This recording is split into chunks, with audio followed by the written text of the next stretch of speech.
Have you ever wondered if there is a side of you that you never dared to face? Imagine this. What if the greatest mysteries of your life are hidden not in the outside world, but deep within yourself? Carl Jung, the legendary Swiss psychiatrist, once revealed something that would forever change the way we understand the human mind. The shadow intensifies with age. But what does that mean? And why should it matter to you? The concept of the shadow is perhaps Jung's most intriguing legacy. It is that part of ourselves we keep locked away. The fears, desires, memories and impulses we deny or repress, sometimes without even knowing it. The shadow isn't just our dark side, it's the totality of everything about ourselves that we refuse to accept. And Jung's warning that the shadow only grows stronger as we age forces us to ask a chilling question. Are we truly in control of our own lives, or are we haunted by the parts of ourselves we cannot see? Let's go back in time. In the early 20th century, the world was just beginning to understand psychology. Sigmund Freud spoke about the unconscious, but it was Jung who dared to dive deeper. He saw the shadow as a living force, something that could shape destinies, destroy relationships, and even decide the course of history. Jung's insight would inspire generations of thinkers, from Hollywood screenwriters to modern therapists, and its influence can be found everywhere, from the tragic characters of Breaking Bad to the inner demons of Batman in The Dark Knight. But why does the shadow intensify as we grow older? Is it possible that, despite our best efforts, the things we hide from ourselves eventually become too powerful to ignore? Over the next few minutes, you will discover stories, scientific insights, and shocking truths about the shadow, and you may realize that confronting your own hidden side is not just important, but essential for living a truly free life. Are you ready to face what lurks beneath your surface? The answer might surprise you. Picture this: you're alone, the room is quiet, and for a moment you catch a glimpse of yourself in the mirror. Not the face you show to the world, but something deeper. Have you ever felt that strange unease, as if a stranger is looking back at you? That right there is your first encounter with the shadow. For Jung, meeting the shadow is not an extraordinary event reserved for therapy sessions or spiritual retreats. It happens in everyday life, in moments of anger, envy, guilt, or even fleeting thoughts that surprise us. When you snap at a loved one, secretly wish ill on a rival, or feel ashamed for reasons you can't explain, you're meeting your shadow. The question is not whether you have a shadow, but whether you dare to acknowledge it. But what does it mean to truly see your shadow? According to Jung, the shadow is like a silent companion that walks with us from childhood to old age, silently recording every feeling and impulse we suppress. The more we try to ignore it, the more it finds subtle ways to control us, sometimes through self-sabotage, sometimes through projections onto others. Think about the characters in classic films like Fight Club or Black Swan. Both protagonists are haunted by their shadows, living double lives, torn between who they appear to be and who they secretly are. In real life, this division can lead to anxiety, addiction, or destructive behavior. But it can also be a turning point, the moment you realize that embracing your shadow is the first step toward true self-knowledge. So who are you when no one is watching? Are you brave enough to explore the parts of yourself you fear most?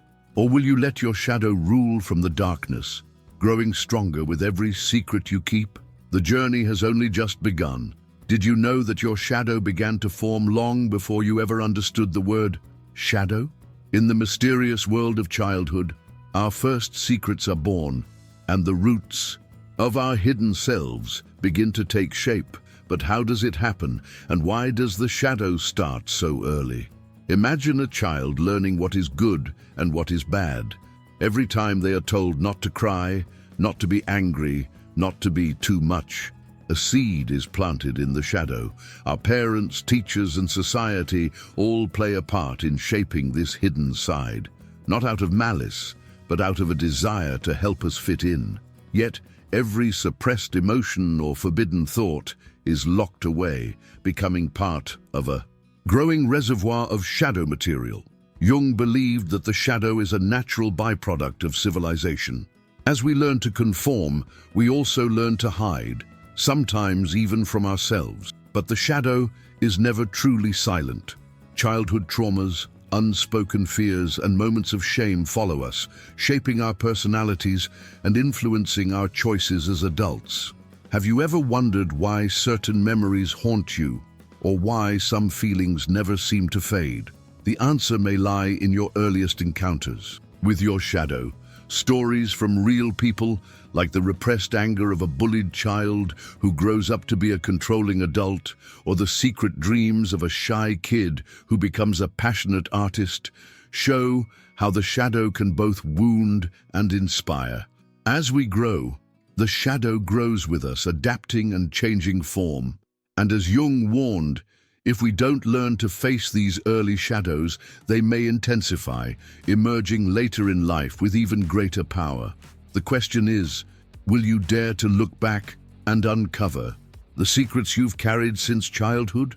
Or will you let your shadow write your story for you? Why is it that our own darkness intrigues and terrifies us at the same time? What is it about our hidden fears and forbidden desires that makes them both so irresistible and so taboo? Carl Jung believed that every human being is haunted by this question, and that perhaps the greatest journey of our lives is not out into the world, but inward, into the labyrinth of the self. Throughout history, cultures have created myths and legends about monsters, demons, and shadows, external representations of the internal struggles every person faces. From the Greek legend of the Minotaur to modern horror films like The Babadook, we see our own anxieties mirrored back at us through storytelling. But the real monster, Jung suggested, lives much closer, inside us. And while we might spend a lifetime running from this inner darkness, it is often the very thing we need to confront, to find healing and freedom. But why do we fear our own demons so much?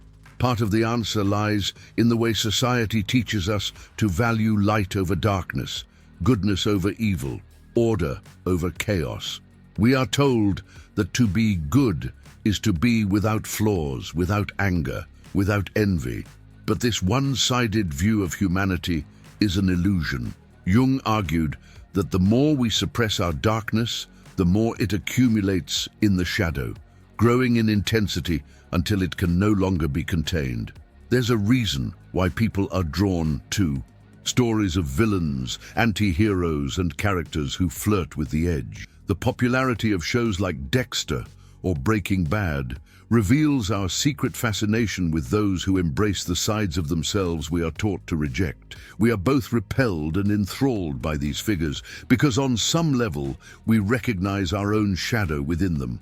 So, the next time you feel a pang of jealousy, a surge of anger, or a moment of shame, remember, you are not alone. These emotions are universal, part of what makes us human. The challenge is not to destroy our inner demons, but to understand them, to bring the unconscious into the light. As Jung famously said, one does not become enlightened by imagining figures of light, but by making the darkness conscious. Are you ready to stop running and start exploring the parts of yourself you fear most? The answer could set you free. Adolescence is often described as a time of turbulence, confusion, and rebellion. But what if this period is also when the shadow truly begins to take shape? As teenagers, we experience intense emotions, conflicting desires, and a desperate need to belong, all while trying to forge our own identities. The struggle isn't just with parents or authority figures, it's with the shadow within. Imagine the classic coming-of-age stories, the loner who lashes out, the popular kid hiding secret fears, the rebel searching for meaning. These are not just cliches, they are archetypes that speak to a universal experience. In adolescence, the shadow steps out of the background and demands to be seen. Repressed feelings, anger, shame, sexuality, and ambition rise to the surface, often overwhelming and misunderstood. Psychologists now know that the teenage brain is wired for risk, novelty, and strong emotions. But Jung would argue that there's something deeper happening beneath the surface. The shadow, which has been quietly growing since childhood, starts to make its presence known. It challenges the persona, the mask, we show to the world, and pushes us to question who we really are.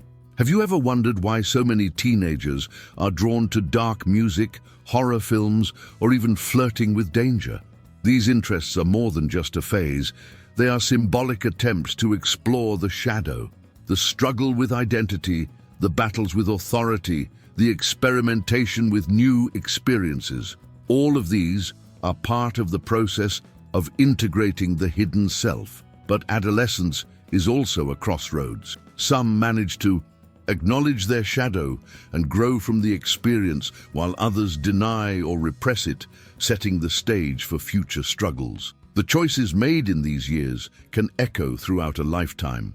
Which path will you choose? To confront your shadow or let it rule from the shadows? The story of the shadow is in many ways the story of growing up. By the time we reach adulthood, most of us believe we have left the shadows of childhood and adolescence behind. We build careers, relationships, and families. We learn to fit in and play by the rules.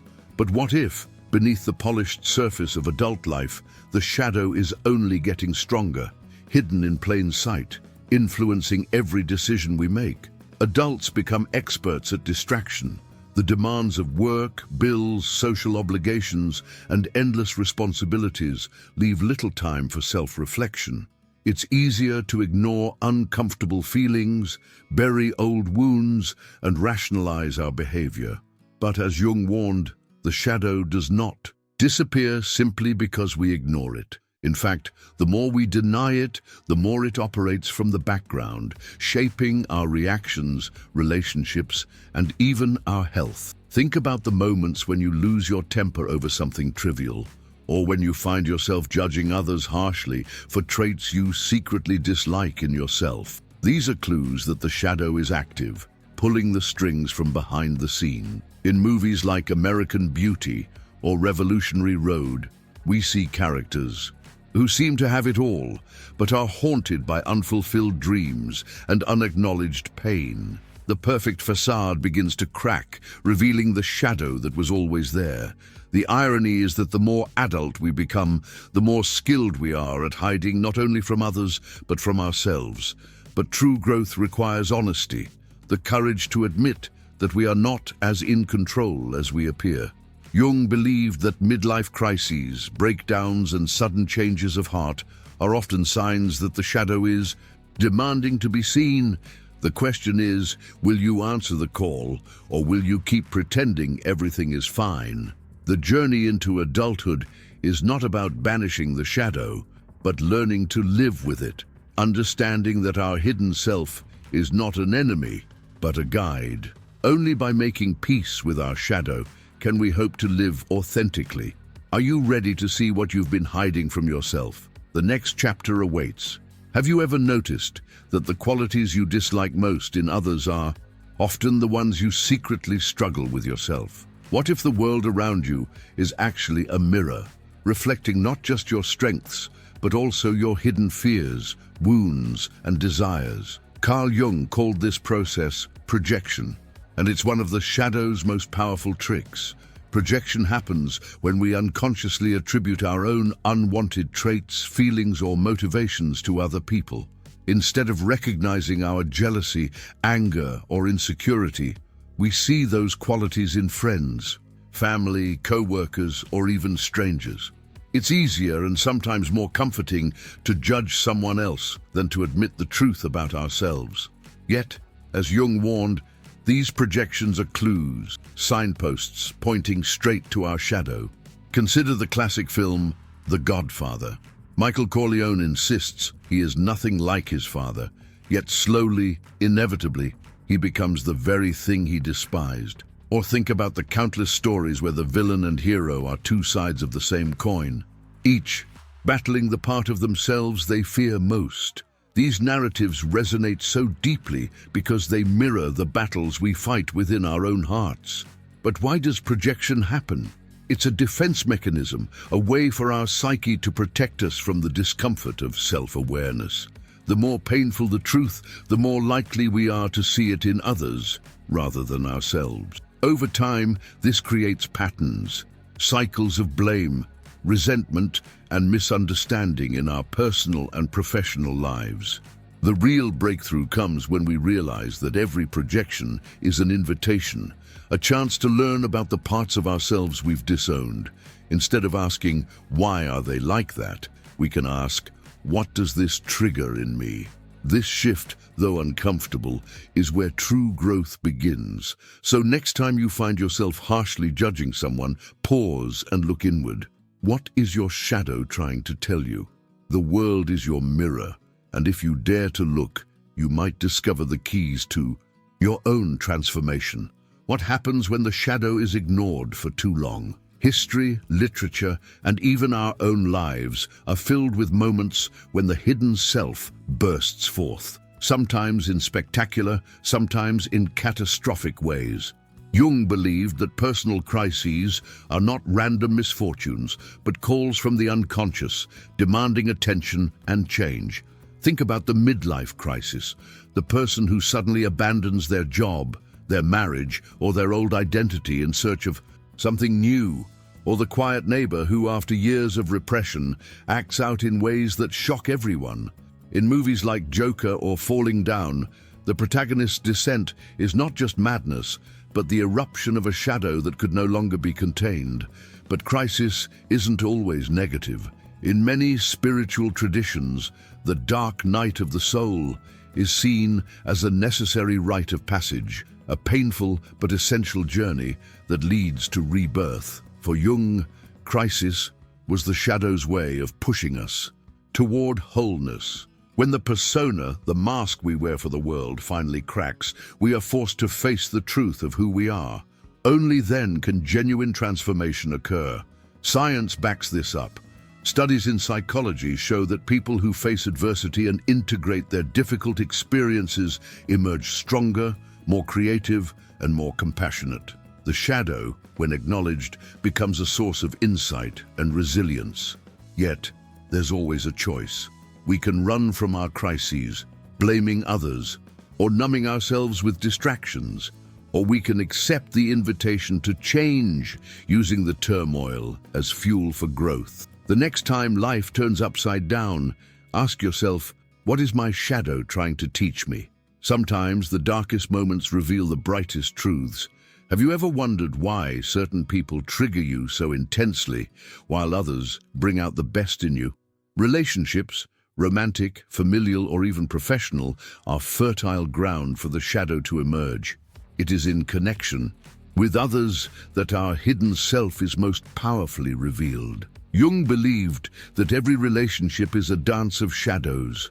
We are drawn to people who embody qualities we lack or repress, and we clash with those who reflect the parts of ourselves we can't accept.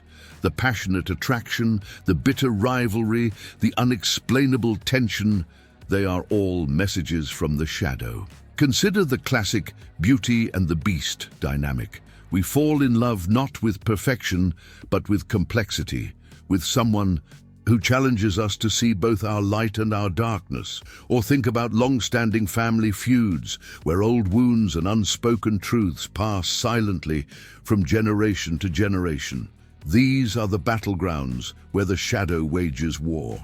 The danger comes when we are blind to these dynamics. We may blame our partners, friends, or enemies for our unhappiness, never realizing that we are projecting our own issues onto them. The result? Patterns of conflict, heartbreak, and missed opportunities for growth. But here's the secret.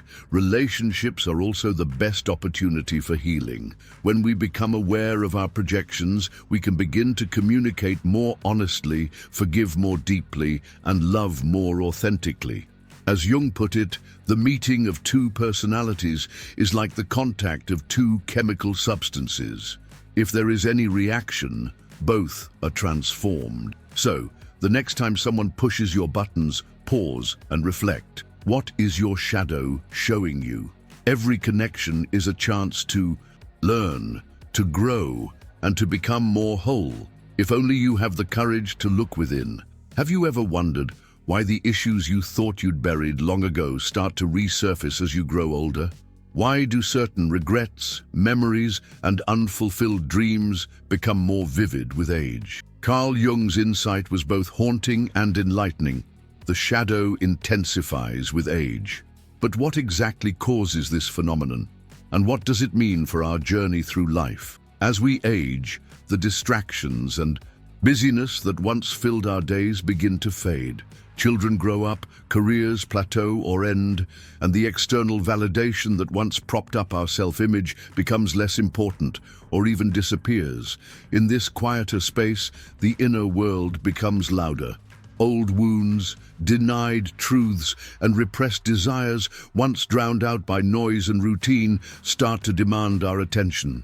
Jung saw this as not a punishment, but a natural and necessary stage of psychological development.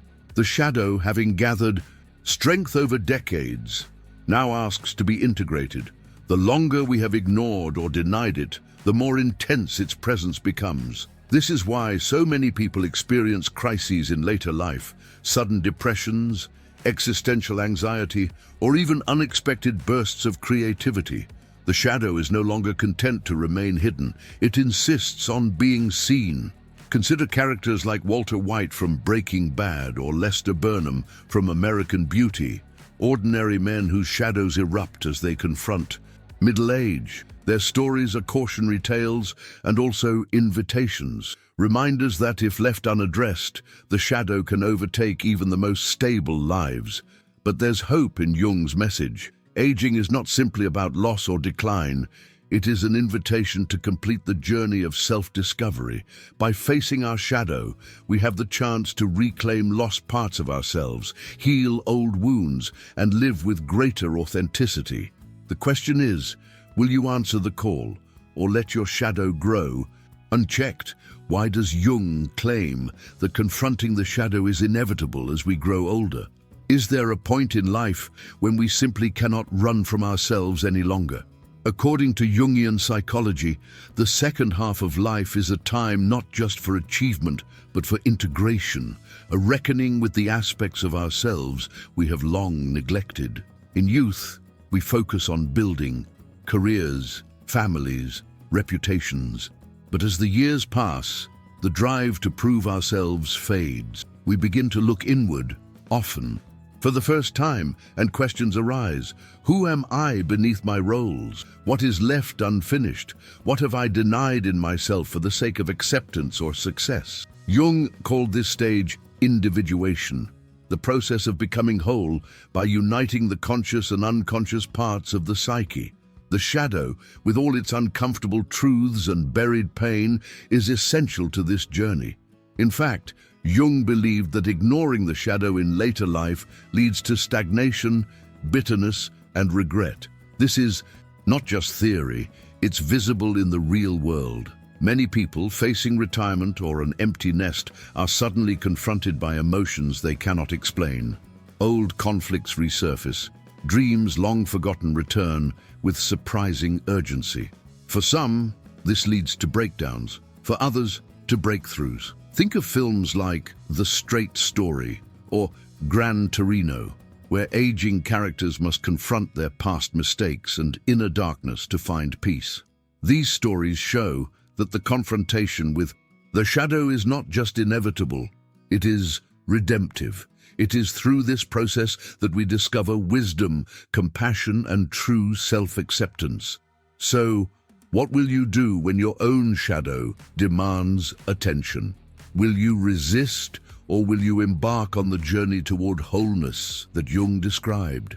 Why is it so difficult to drop the mask and show our true selves, even as we age? Society rewards conformity, encourages us to keep it together, and often punishes vulnerability.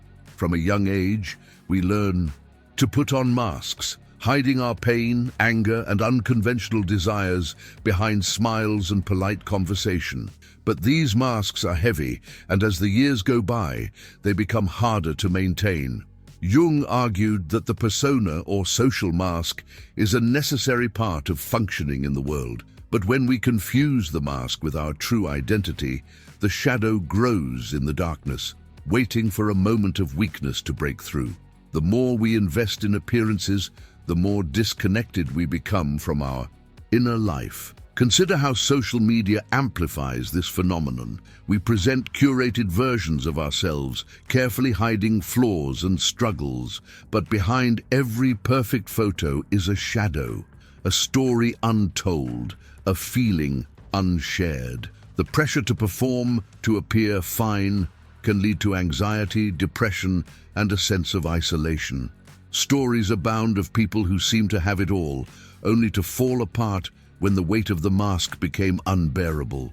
Think of Robin Williams, who made millions laugh while privately battling deep darkness, or the countless stories of public figures whose secrets eventually came to light. Jung's wisdom offers a way out. By acknowledging the mask and daring to explore what lies beneath, we begin to reclaim authenticity. True connection with ourselves and others becomes possible only when we risk being seen, shadow and all. The world may not always reward this vulnerability, but the reward is an inner freedom that no mask can provide. What happens when someone dares to look their shadow in the eye? Throughout history and across cultures, countless people have faced this inner darkness and emerged transformed. Their stories serve as proof that, although the journey can be terrifying, it is also deeply rewarding. Take the example of Nelson Mandela, who spent 27 years imprisoned, cut off from his family and dreams. Many would have become consumed by bitterness or rage. Instead, Mandela confronted his own shadow, the anger, the desire for revenge, and chose forgiveness and reconciliation.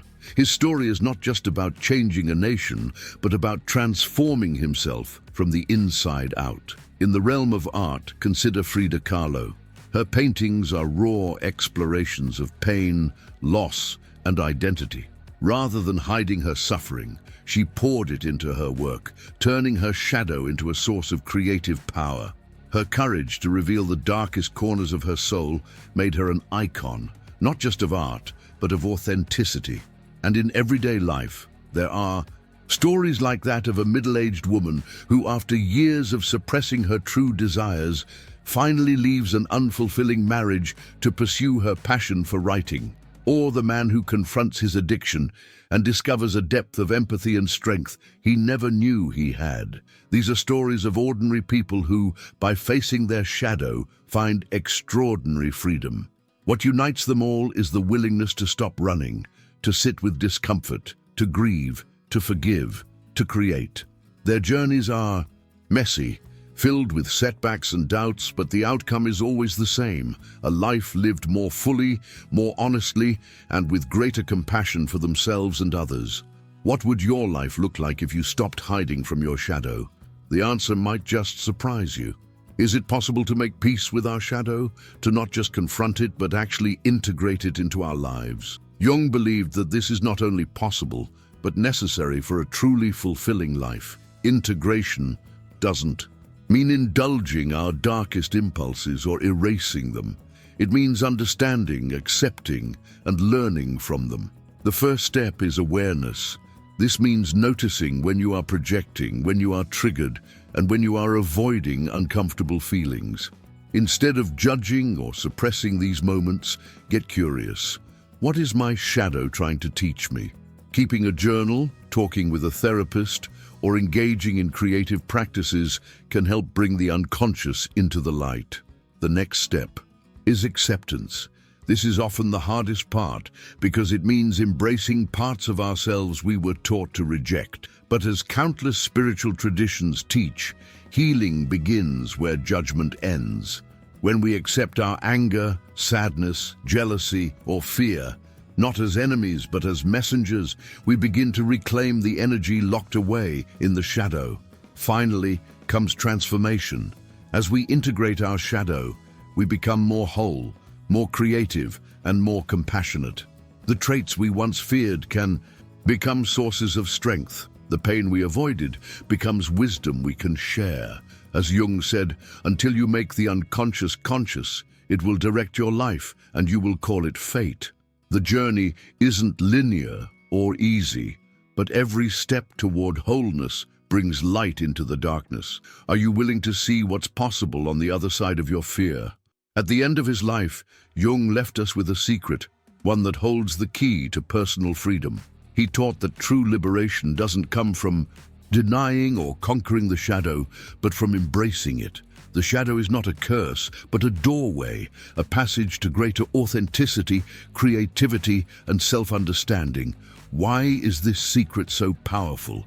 Because most people spend their lives running from pain, from regret, from parts of themselves they believe are unlovable. But running only gives the shadow more power.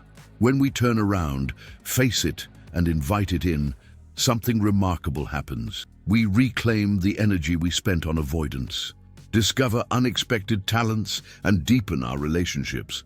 Films like Good Will Hunting and A Beautiful Mind show us characters who must confront their deepest wounds to unlock their true gifts.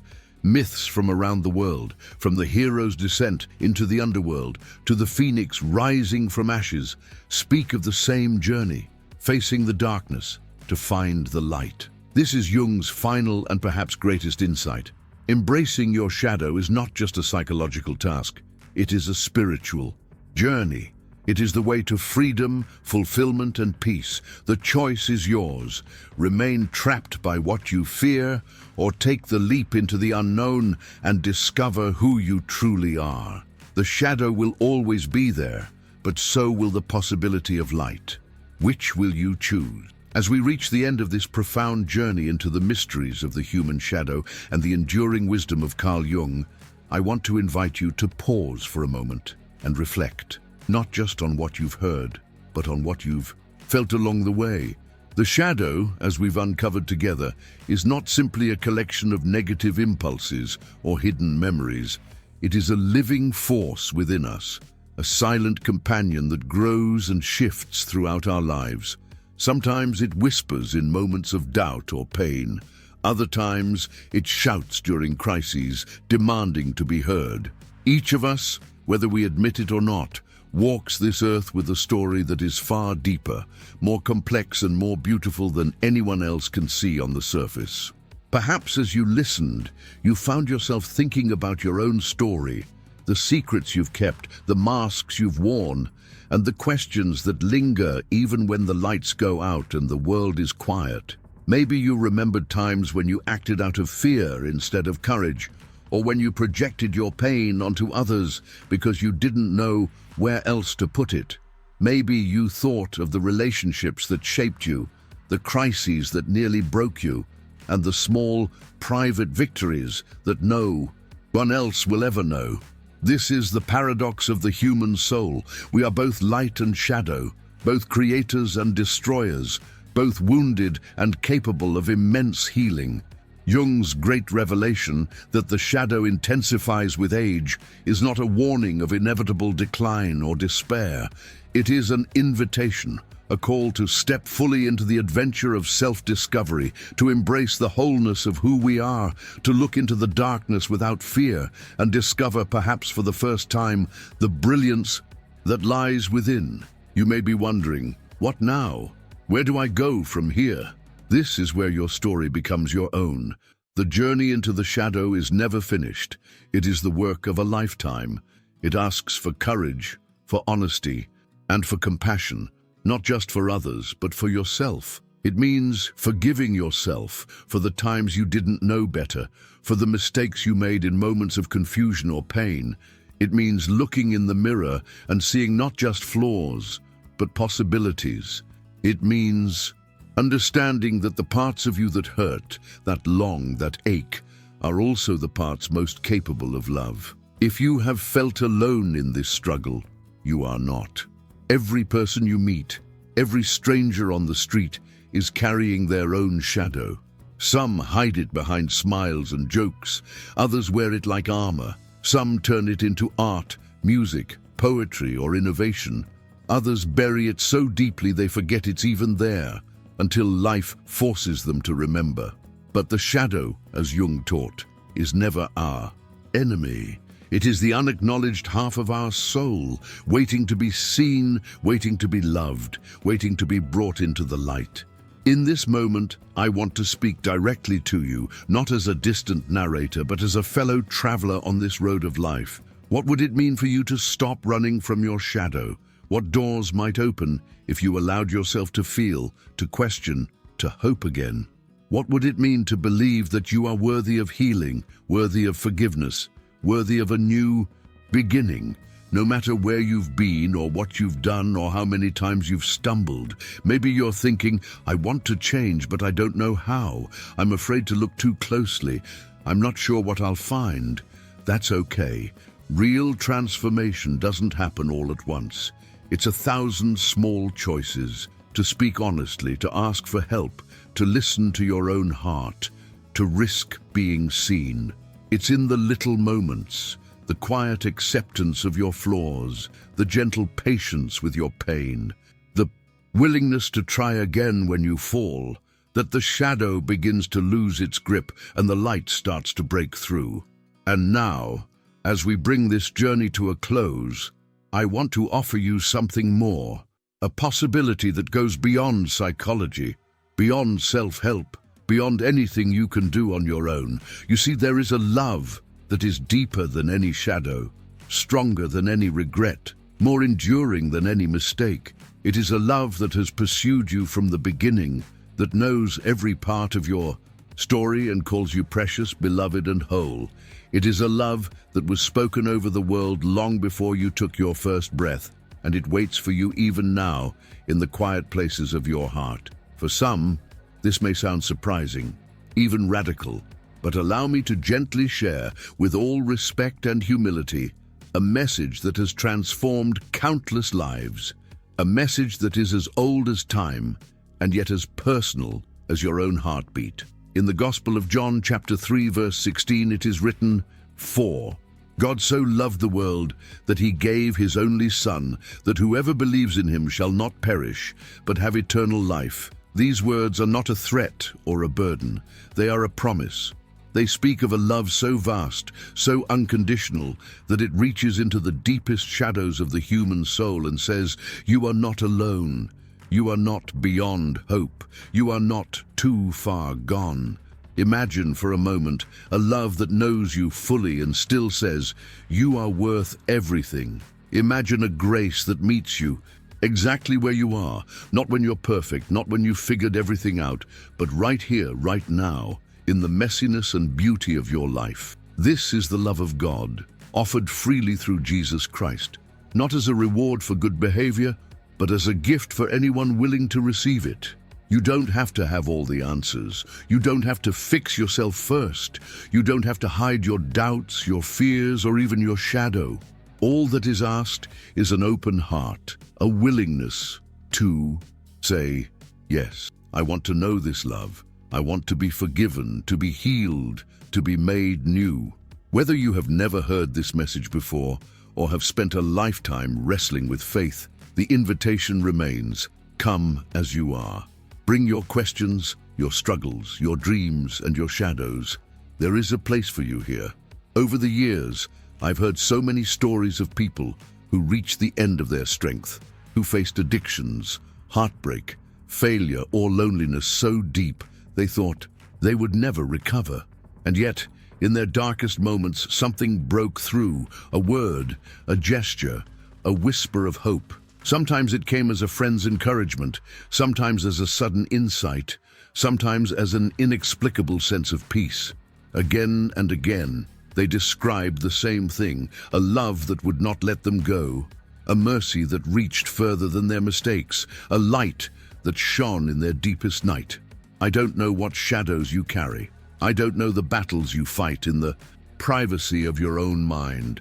But I do know this: there is nothing in your story that is too broken, too shameful, or too far gone for the love of God.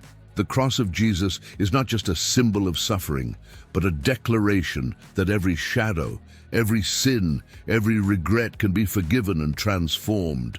The resurrection is the promise that even death itself cannot separate you from the hope of new life. Maybe you're not ready to make a decision right now. That's okay. Take your time. Ask your questions. Wrestle with your doubts. But if, as you listen, you feel something stirring, a longing for peace, a desire for connection, a hope that maybe, just maybe, you could be loved as you are, I encourage you. Don't ignore that voice. It could be the beginning of the greatest adventure you will ever know. If you want to talk, if you want to learn more, or if you just want someone to listen, there are people who care. Reach out. Don't walk this road alone. You were never meant to. We are all travelers. Here, all learning, all growing, all in need of grace. And now, before we part ways, I'd like to invite you into a moment of choice, a simple, sincere invitation. If you have never accepted Jesus Christ as your Lord and Savior, and you feel a gentle pull in your heart today, why not take that step? There are no magic words, no formulas, no hoops to jump through. It's as simple as a prayer, spoken in your own words. Lord, I need you. I can't do this on my own. Thank you for loving me, for dying, for me, for offering me new life. I trust you. I receive your gift. Help me to walk with you day by day, shadow and all. If you prayed this in your heart, know that you are not alone. Heaven celebrates every step toward home, every heart that turns toward hope. The journey ahead may not always be easy, but you will never walk it alone. And to everyone here, whether you consider yourself spiritual, skeptical, searching, or simply curious, I want to thank you for being part of this exploration. Your willingness to dig deep, to ask hard questions, and to confront your own shadow is an act of courage. The world needs more people willing to live authentically, to offer grace, to seek understanding. Your journey matters, your story matters, you matter. If this documentary has resonated with you, if you found insights or comfort or inspiration here, I invite you to take one more step. Like this video, subscribe to our channel, and share your thoughts in the comments below. This community is a space for honest conversation, for learning and growing together. Your voice is important. Every like, every subscription, every comment helps us reach more people who might need a word of hope today. So please, let's continue this journey together. And before you go, I want to ask, what did you discover about yourself today? Was there a moment that challenged you, a story that moved you, a question that lingers? Share it below. Let's create a space where we can support each other, not just in our successes, but in our struggles, our questions, our shadows, because the truth is, we all have them. And the more we bring them into the light, the more freedom we find. As you leave, remember this: the shadow is not your enemy. It is a teacher. It is the place where the wounds become wisdom, where the pain becomes compassion, where the darkness becomes a canvas for light. And above all, remember that you are loved, with a love that does not depend on perfection, that sees every broken piece and calls it precious. If you ever feel lost, if the weight of your shadow seems too much to bear, remember the words of John 3:16, not as a distant doctrine, but as a living hope. For God so loved the world that he gave his only Son, that whoever believes in him shall not perish, but have eternal life. That promise is for you. That love is for you, no matter what. Thank you for spending this time with me. Thank you for your honesty, your openness, your willingness to walk into the shadow and discover the light that waits there. If you haven't already, don't forget to subscribe and turn on notifications so you don't miss our next journey together. And please, share this video with someone who needs to know they are not alone. Until next time, take care of your heart, be gentle with your story, and never stop seeking the truth. May you find peace in the light and the courage to face your shadow, knowing that you are and always will be deeply loved.